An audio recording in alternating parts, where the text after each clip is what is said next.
Greetings, fellow detectives, and welcome to Boiler Room Detective. The case of the banging condensate pipes. While checking the boiler at a local brewery, I asked the brewer if he had any other issues. He shook his head and said, "Other than the pipes banging all the time, we are good. I guess banging is normal." Looking at him, I said, "Banging is not normal for a steam system." He gave me a look like I was telling him the Easter Bunny was real. "I was told it was normal," he said, and I shook my head. "How long has it been banging?" I asked. "Since it was new." "Let me look around," I said. I live for this stuff, love solving job site problems. Walking along the piping, I looked for a reason for the banging pipes. I looked for the obvious things such as sagging pipes or overhead condensate return pipes. Nothing jumped out at me. Another cause of banging could be when steam traps leak through. This allows steam to hit the condensate in the pipes. Since he wasn't brewing today, I wouldn't be able to check the steam traps. Sagging pipes can allow condensate to pool, which could lead to water hammer when the steam meets the cooler water. The banging noise is condensate-induced water hammer.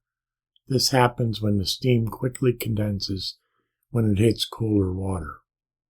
Condensate-induced water hammer can generate hundreds of pounds of pressure inside the pipe.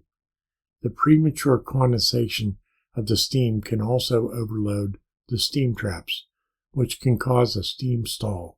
In other words, the system stops heating.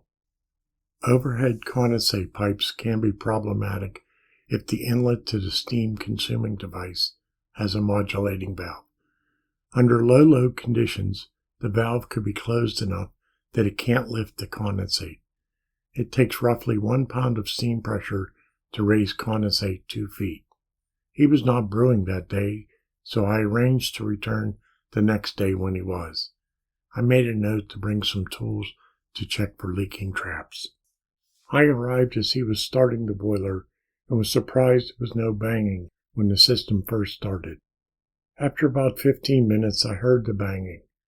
The problem with diagnosing the cause of a banging pipe in a steam system is the noise travels through the piping. I walked through the system and ended up back at the boiler feed tank. The answer hit me right away. The strainers upstream of the steam traps were piped vertically with the cleanout facing down. This isn't recommended as condensate can pool and create havoc when the steam hits it. The strainers should have a horizontal discharge. With my 24-inch pipe wrench, I turned the strainers a quarter turn to have them facing horizontally. This stopped the banging. If you would like to contact me, my contact information is here. In addition, I have 2 websites. BrewingWithSteam.com has my monthly blog posts on steam systems for breweries, and Fire Ice Heat is my company website. I have written 11 books on boilers, and they are available on Amazon. In addition, you can find some of my writings in these fine publications. Thanks for stopping by Boiler Room Detective, and I hope to see you on the next case.